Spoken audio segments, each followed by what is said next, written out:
หมกป่านะทุกคนการที่เฮามาอยู่บ้านนอกเมืองนาเนาะบ่แม่นบ้านเฮานะทุกคนถ้าอยากกินหมกป่าก็ต้องเฮ็ดแบบนี้นะทุกคนนี่ใส่เครื่องใส่แล้วเนาะก็จะมาห่อทุกคนห่อใส่กระดาษนี่นะทุกคนเพราะว่าอยู่บ้านค่อยบ่มีตองป้วยบ่มีนะทุกคนจะมาห่อแบบนี้นะห่อแบบยาวๆแบบนี้นะทุกคนเพราะว่ากินคนเดียวพี่น้องสามีค่อยเพิ่น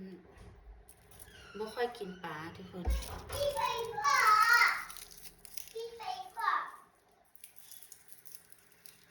แล้วก็จะเอาหัวสิงไคหรือว่าหัวตะไคร้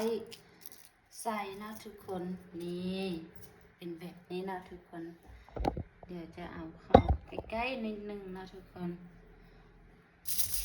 จะมาห่อทุกคนห่อใส่กระดาษ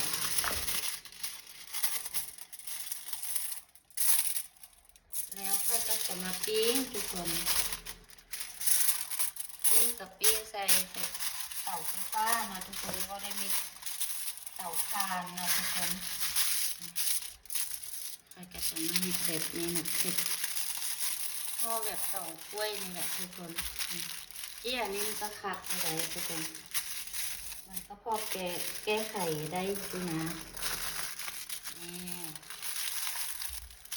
เห็นไหมทุกคนเราก็ต้องดิ้นรนเอาตัวรอดเนาะการที่เรามาอยู่ว่านอกเมืองหนาเนาะทุกคนนี่เดี๋ยวก็จะมาปิ้งเนาะทุกคน